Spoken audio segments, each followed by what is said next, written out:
J'ai regardé pour vous la soirée électorale hier, Jean-Sébastien. Une soirée qui allait faire des heureux et des personnes avec d'autres sentiments, comme l'a dit la ministre des Euphémismes, Geneviève Guilbeault, à LCN. Je félicite l'ensemble des candidats, des candidates qui viennent de traverser cette aventure électorale qui va se terminer ce soir par une victoire pour certains, par autre chose pour d'autres.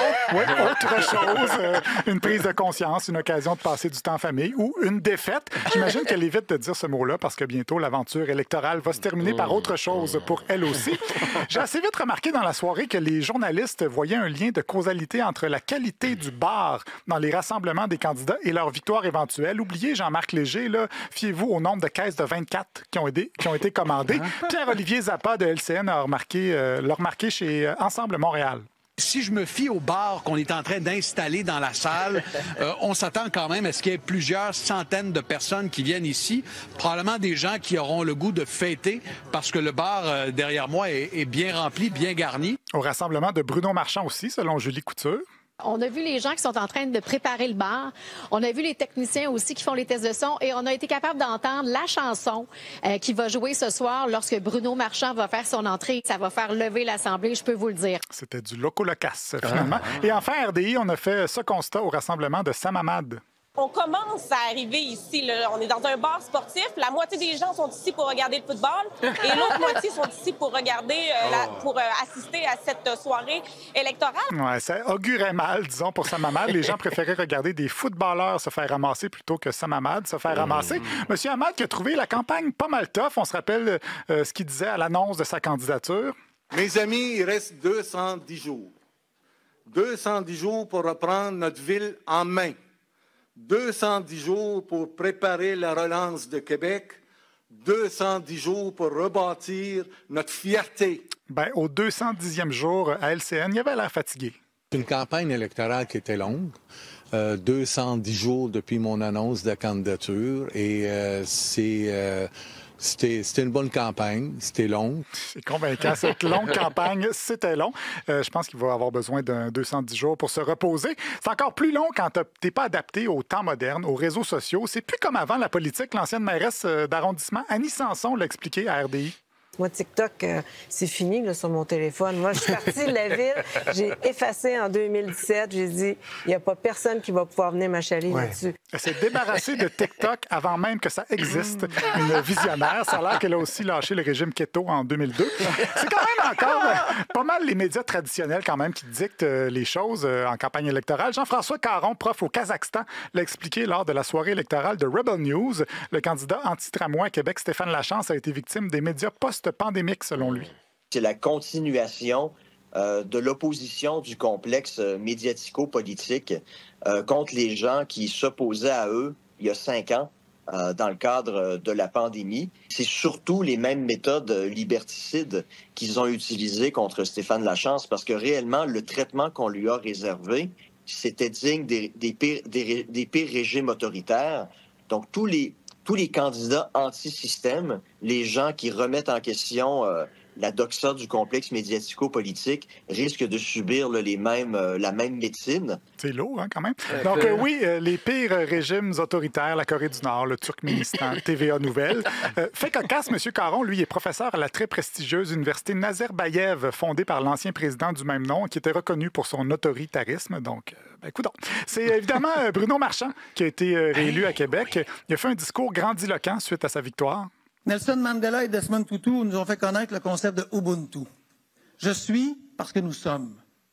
Je n'existe pas seul. Je ne suis pas le construit de mon seul effort.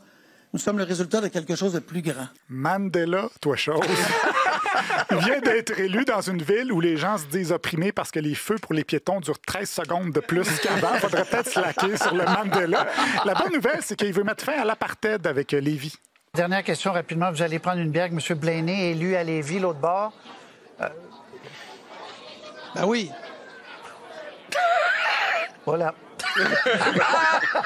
C'est réglé. Ça, c'était le dossier plus facile à régler. Je pensais que vous aviez une sous-question. Oui, une sous-question, genre blonde, rousse, IPA, je sais pas. Ça s'est vite terminé, la soirée à Québec, mais ça a été plus long ailleurs. Une excellente occasion de faire des analogies de sport. Montage.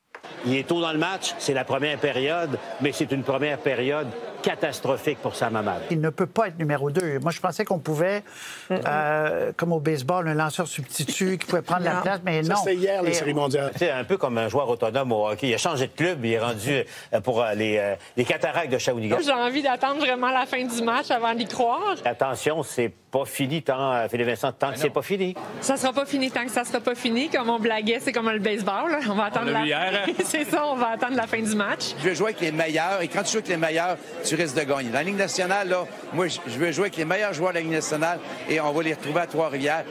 Bon, là, vous venez d'entendre Yves Lévesque, oublié, qui est maintenant maire de Shawinigan et non pas de Trois-Rivières. C'est vrai. Ouais, il a dû manger trop de Häagen-Dazs. Mais ne vous trompez pas, il est prêt pour gérer Shawi. Vous êtes le maire de Shawinigan? C'est officiel?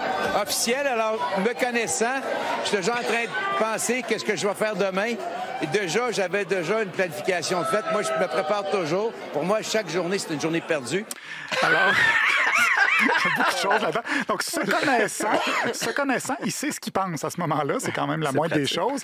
À Montréal, maintenant, pour plusieurs, là aussi, chaque journée est une journée perdue parce qu'il y avait pas vraiment d'options pour les gens comme Mathieu Bock-Côté. À Montréal, l'offre politique dans cette élection me terrifie. Gauchiste 1, gauchiste 2, gauchiste 3, puis petit homme de droite qu'on connaît plus ou moins de l'autre côté, qui est honorable, Thibodeau, mais bon, qui n'est pas pris au sérieux. Donc on regarde ça. Puis ça, c'est l'élection de théoriquement la métropole francophone des Amériques. Bon, d'après moi, il n'a pas trop suivi Gilbert Thibodeau, le gars qui a traité une journaliste de petite niaiseuse pour dire qu'il est honorable. Mais c'est aussi ce que pense Jean-François Caron au Kazakhstan. Pour ce qui est de Montréal, je me suis réveillé ce matin en me disant est-ce que c'est Lénine ou Mao qui a remporté la victoire? Parce que les deux candidats qui avaient le plus de chances de l'emporter défendaient essentiellement la même vision de la ville. Rien de moins. Je ne sais pas si Soraya Martinez-Ferrada, c'est Mao ou Lénine, mais c'est elle qui a gagné. Voici comment elle a commencé son discours de victoire. Alors, bonsoir, Montréal. Avez-vous entendu ça? Première chose qu'a fait, elle ricane. J'ai hâte de voir si les influenceurs de Cube Radio vont la traiter de ricaneuse pendant 8 ans, comme ils l'ont fait avec Valérie Plante. Faut dire qu'on se doutait que Luc Rabouin n'allait pas passer, surtout après avoir vu son TikTok de vendredi. Ah, c'est Jeffrey. Pousse-moi encore une fois, puis tu vas savoir je suis qui. Oh! Ben, je m'appelle Luc Rabouin. Je suis candidat à la mairie de Montréal pour projet Montréal. Puis je compte sur toi pour voter le 2 novembre. Cringe, comme disent les jeunes de nos jours. Et on passe de Luc Rabouin à Luc Boivin pour terminer, parce qu'à Saguenay, il y a eu un gros bug avec le décompte des votes et il n'était pas content. Si je suis élu maire, soyez sûr d'une chose, on va poser des questions. Parce que c'est pas vrai que la ville va passer pour une ville comme tout croche à sortir une élection après minuit soir. Là. Meilleure chance la prochaine fois. Il vous ressemble un peu, hein? Ah oui? Ben oui, un beau monsieur de 50 ans avec des cheveux blancs, là. J'ai pas 50 ans. Ben, pas loin.